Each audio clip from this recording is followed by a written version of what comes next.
အချိုင်ဝမ်မျိုးကကန်ဆိုးပြီးအမြဲနိုင်ခံနေရတဲ့ဗန်ဆာရေးလေးစတန်လီအပကစ်ဟာသူ့သူငယ်ချင်းချာလီစီကနေကိုဘုံကိုညကလပ်ကိုလာဖို့ဖိတ်ခေါ်ချက်တစ်ခုရရှိခဲ့ပါတယ်။အဲ့ဒီမတိုင်ခင်လေးမှာတင်အဲ့ဒီကလပ်မှာအဆိုတော်လုံးနေတဲ့တီနာကာရိုင်းဆိုတဲ့ဆမင်ရွှေဝါရောင်နဲ့အမျိုးသမီးတယောက်ဘန်ကိုရောက်လာခဲ့ပါတယ်။သူမကဘန်ကောင်းဖွင့်ချင်လို့ဆိုပြီးစတန်လီစီချင်းကပ်ခဲ့ရမှာစတန်လီတယောက်သူမရဲ့အလှမှာမိန်မောပြီးအရန်တွေရင်ခုန်စိတ်လှုပ်ရှားသွားခဲ့ရပါတယ်။ဒါပေမဲ့စတန်လီမသိတာတစ်ခုကတီနာအိတ်ထဲမှာအိုးဝက်ကင်များတစ်လုံးပါလာတာပါပဲ။သူမကိုသူမရဲ့ရေးစားဖြစ်သူလူဆိုးကုန်းခေါင်းဆောင်ဒိုရီယန်တိုင်ရဲကဘန်ကိုဓာပြတိုက်ဖို့အတွက်အဆောက်အုံတွင်ပိုင်းကိုဗီဒီယိုခိုးရိုက်ခိုင်းလိုက်တာဖြစ်ပါတယ်။ကိုဘုံကိုကလပ်မှာဝန်ထမ်းတဦးဖြစ်တဲ့တိုင်ရဲဟာတခြားလူအချို့နဲ့ပေါင်းပြီးသူ့ရဲ့အထက်လူကြီးညီကိုဖြုတ်ချဖို့ကြံစည်နေတာပါ။အလုတ်စင်းတော့စတန်လီတယောက်ပြင်ထားတဲ့သူ့ကားကိုသွားယူပေမဲ့မကင်းနစ်တွေကအလုံးမပြီးသေးတဲ့အတွက်အစားထိုးစီးဖို့ကားစုပ်ကြီးတစ်စီးပေးလိုက်ပါတယ်။သူလည်းအဲ့ဒီကားစုပ်ကြီးနဲ့ကလပ်ကိုမောင်းသွားပေမဲ့ကိုဘုံကိုကလပ်ကအဆောင်ကသူ့ကိုပေးမဝင်ခဲ့ပါဘူး။စိတ်ပြက်လက်ပြက်နဲ့အိမ်ပြန်တရားထက်အရောက်မှာကားကပြတ်သွားပြန်ပါတယ်။စိတ်တိုနဲ့ကားကိုကန်လိုက်တာကားစုပ်ကြီးကမြစ်ထဲကိုအစိတ်ပိုင်းတွေပြုတ်ကျကုန်ပါလေရောအဲ့ဒီအချိန်မှာပဲမြစ်ထဲမှာလူတယောက်ရင်းနှီးနေတဲ့အထင်နဲ့တွားကြည့်ရကနေရှေးဟောင်းတဲ့တားမျက်နှာဖုံးတစ်ခုကိုကောက်ရခဲ့ပါတယ်။အိမ်ပြန်ရောက်လို့အဲ့ဒီမျက်နှာဖုံးကိုဆန်းဆွကြည့်လိုက်တဲ့အခါမှာတော့စတန်လီဟာရုပ်ပြကတွန်းတဲ့ကလို့ရုပ်ပြောင်းသွားပြီးရုပ်ပိုင်းဆိုင်ရာနေရာမတွေကိုပါကြော်လွန်နိုင်တဲ့မျက်နှာစိမ်းကတွန်းလူသားကြီးအဖြစ်ပြောင်းလဲသွားပါတော့တယ်။ဒီပုံစံနဲ့ဆိုရင်သူဟာသူ့ရဲ့စိတ်ကူးရင်အာသာရမတ်တွေက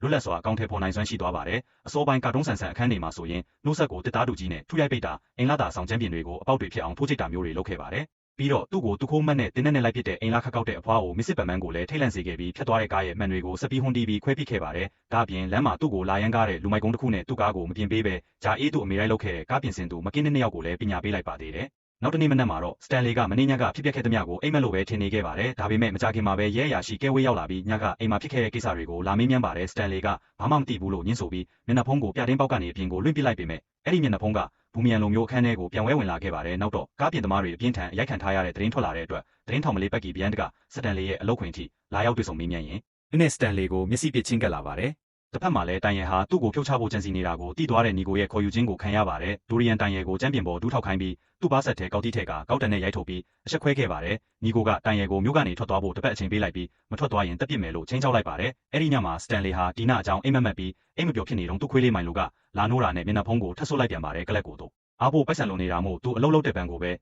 သူကိုယ်တိုင်တွားရောက်ဓာပြတိုက်ပါတော့တယ်။တိုင်ရဲရဲ့လူတွေဓာပြတိုက်ဖို့ရောက်မလာခင်မိနစ်ပိုင်းလိုမှတင်သူကပိုက်ဆံတွေကုန်ယူသွားခဲ့တာပါ။ပိုက်ဆံတွေရလာတဲ့မျက်နှာဖုံးလူသားဟာကိုဘုံကိုကလပ်ကိုရောက်သွားပြီးတီနာရဲ့ဖျော်ဖြေမှုကိုကြည့်ရင်သူ့ရဲ့အချစ်တွေကိုမဖုံးကွယ်နိုင်ပဲတီနာနဲ့အတူဆွဲမက်ဖွယ်ကပြဖျော်ဖြေခဲ့ပါတယ်။တီနာဟာလည်းဒီမျက်နှာဖုံးလူသားကိုချစ်မိသွားပါတယ်။သူတို့နှစ်ယောက်နန်းနေကြတော့တိုင်ရဲကသူ့ရဲ့ဗန်သားပြတိုက်မဲ့အစီအစဉ်ကိုဒီမျက်နှာဖုံးလူသားကဖျက်ခုတ်သွားမှန်းသိသွားပါတယ်။တိုင်ရဲနဲ့သူ့လူတွေကမျက်နှာဖုံးလူသားကိုတင်းနဲ့ပစ်တက်ဖို့ကြိုးစားပေမဲ့မအောင်မြင်ခဲ့ပါဘူး။ရဲအရာရှိကဲဝေးကလပ်ထဲကိုဝင်လာတဲ့အချိန်မှာမျက်နှာဖုံးလူသားကထွက်ပြေးလွတ်မြောက်သွားပြီးတိုင်ရဲကတော့ဗန်သားပြမှုရဲ့နောက်ွယ်ကလက်တီအဖြစ်တန်တရားဝင်ခံရပါတယ်။ဒါပေမဲ့ကဲဝေးကကလပ်ထဲမှာမျက်နှာဖုံးလူသားရဲ့ဝတ်စုံစုပ်ကနေပြုတ်ကျကြံခဲ့တဲ့စတန်လီရဲ့ညအိတ်ဝတ်စုံတစ်ခုကိုကောက်ရသွားတဲ့အတွက်စတန်လီမှာပတ်သက်မှုရှိနေမလားလို့တန်တရားဝင်လာပါတယ်။နောက်တနေ့မနက်မှာကဲဝေးကစတန်လီရဲ့အခန်းကိုထပ်မံရောက်ရှိလာပြီးတကားကိုအတင်းတမလာခောက်ပါတယ်။စတန်လီတယောက်ကြောင်ကရန်းနဲ့ဓာပြတိုက်လာတဲ့ပိုက်ဆံတွေဝတ်ထားတဲ့ဗီဒီယိုတကားကိုတွားဖွင့်ပြီးလို့ကမန်းကရန်းပြန်ပိတ်လိုက်ရပါတယ်။ကဲဝေးကညအိတ်ဝတ်စုံစကိုပြပြီးမျက်နှာဖုံးလူသားကြောင့်မေးမြန်းတဲ့အခါစတန်လီကသူ့ညအိတ်ဝတ်စုံခိုးခံရတာပါလို့လိန်ပြောလိုက်ပါတယ်။ဒါပေမဲ့ကဲဝေးကတော့စတန်လီကိုမျက်ခြေမပြတ်စောင့်ကြည့်ဖို့ဆုံးဖြတ်လိုက်ပါတယ်။ဒီတော့အတွင်းတိုင်ရဲကလည်းမျက်နှာဖုံးလူသားကိုရှာပေးနိုင်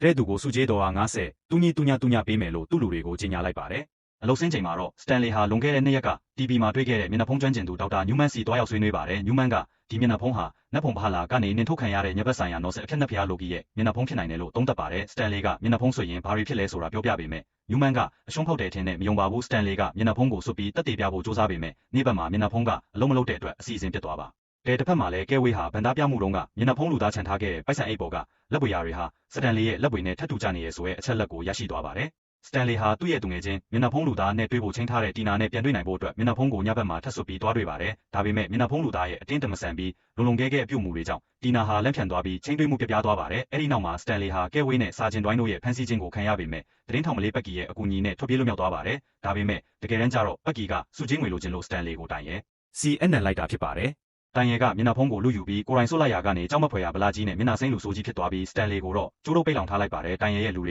ကစတန်လီရဲ့အခန်းထဲကိုဝင်ငွေပြီးဓာပြတိုက်ထားတဲ့ပိုက်ဆံတွေကိုပါလူယူသွားကြပါတယ်။ဒီတော့အတွင်းမှာစတန်လီရဲ့ခွေးလေးမိုင်လိုကသူ့တခင်အဖမ်းခံထားရတဲ့ကားနောက်ကိုတကောက်လိုက်လာခဲ့ပါတယ်။တိုင်ရဲရဲ့လူတွေကစတန်လီကိုရောပါမျက်နှာစိမ့်တူဆွပေးပြီးရဲစခန်းရှိမှာပြစ်ချထားခဲ့ရာကဲဝေးကတွေ့သွားပြီးအကျဉ်းထောင်ထဲမှာပိတ်လောင်ထားလိုက်ပါတယ်။ထောင်ထဲကိုတီနာရောက်လာပြီးတိုင်ရဲဟာကိုဘုံကိုကလပ်မှာလုံးမဲ့ပရာဟိတပွဲမှာတိုက်ခိုက်မှုလုပ်ဖို့ပြင်ဆင်နေကြောင်းသတင်းလာပေးပါတယ်။တီနာကစတန်လီသာလျင်မျက်နှာဖုံးလူသားမှန်းသိသွားပြီဖြစ်တယ်လို့အခုမျက်နှာဖုံးကတိုင်ရဲလက်ထဲရောက်နေပြီမို့လို့ဒီမျက်နှာဖုံးကဘလို့လှုပ်လဲလို့မေးပါတယ်စတန်လီကဒီမျက်နှာဖုံးကစွတ်ထားတဲ့သူရဲ့စိတ်အောက်ခြေကရှိုးဝတ်ဆန္ဒတွေကိုအတားအဆီးမရှိဖော်ထုတ်ပေးတာလို့ရှင်းပြလိုက်တဲ့အခါတိုင်ရဲလိုလူဆိုးလက်ထဲမှာဘလောက်အနေကြီးမလဲဆိုတာနှစ်ယောက်စလုံးသဘောပေါက်သွားကြပါတယ်စတန်လီကတီနာကိုမြို့ကနေအမြန်ဆုံးထွက်ပြေးဖို့တတိပေးလိုက်ပါတယ်ဒါပေမဲ့တိုင်ရဲကတီနာထောင်ကိုလာတဲ့သတင်းကိုသိသွားပြီးသူ့လူတွေကတီ တီနာကိုထောင်ပြင်မှာတင်ဖမ်းဆီးလိုက်ပါတယ်တီနာကထွက်ပြေးဖို့စ조사ပေမဲ့မလွတ်ပဲတိုက်ခိုက်မဲ့ပွဲစီကိုအတင်းတမခေါ်ဆောင်ခြင်းခံရပါတယ်တစ်ချိန်တည်းမှာပဲခွေးလေးမိုင်လိုဟာသူ့တခင်စတန်လီရှိရာကိုရှာတွေ့သွားပါတယ်စတန်လီကထောင်တိုင်းပေါ်ခုံတက်ဖို့အားပေးပြီးကာယံထားတဲ့တနိုင်ကြားကနေမိုင်လိုကိုဆွဲသွင်းကထောင်ဆောင်ရဲ့တော်တွဲကိုတွားကယူခိုင်းပါတယ်တော့ရတာနဲ့စတန်လီဟာထောင်ဆောင်ရဲ့တင်းနက်ကိုလူပြီးသူ့ခန်းစီလာကဲဝေးကိုဓာစာခံလောက်က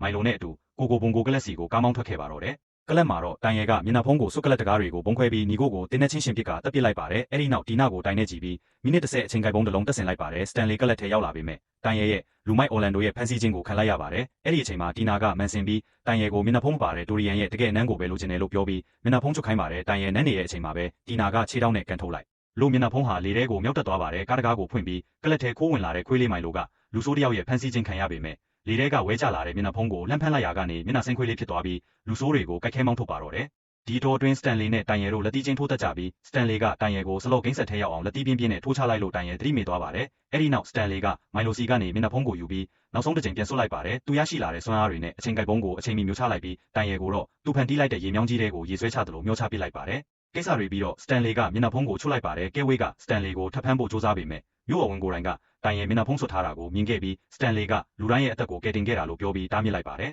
စတိန်ပိုင်းမှာတော့စတန်လီတီနာချာလီနဲ့ခွေးလေးမိုင်လိုတို့ဟာမြကူတရာပေါ်မှာရက်နေကြပါတယ်စတန်လီကမျက်နှာဖုံးကိုမြစ်ထဲပစ်ချဖို့တွန်းဆုံနေတုန်းတီနာကသူ့လက်ထဲကနေလူယူပြီးမြစ်ထဲကိုလွှင့်ပစ်လိုက်ပါတယ်တီနာကိုဖမ်းစားဖို့အတွက်စတန်လီမှာဒီမျက်နှာဖုံးမလိုတော့ပါဘူးသူတို့နှစ်ယောက်ဖက်လက်တကင်းရှိနေစင်မှာပဲချာလီကမြစ်ပြင်ပေါ်မှာမျောနေတဲ့မျက်နှာဖုံးနောက်ကိုရေထဲခုန်ချပြီးလိုက်ဆယ်ပေမဲ့ခွေးလေးမိုင်လိုကပုံမြန်သွားပြီးမျက်နှာဖုံးကိုပါဆက်နဲ့ကိုက်ချီကရေကူးထွက်သွားပါတော့တယ်သူစိတ်ဝင်စားဖို့ကောင်းတဲ့ရုပ်ရှင်ဒီကက်တွေကိုဆက်လက်ကြည့်ရှုရအောင်ကောက်လေးကိုဖော်လို့လုပ်သွားဖို့မမေ့ခဲ့နဲ့နော်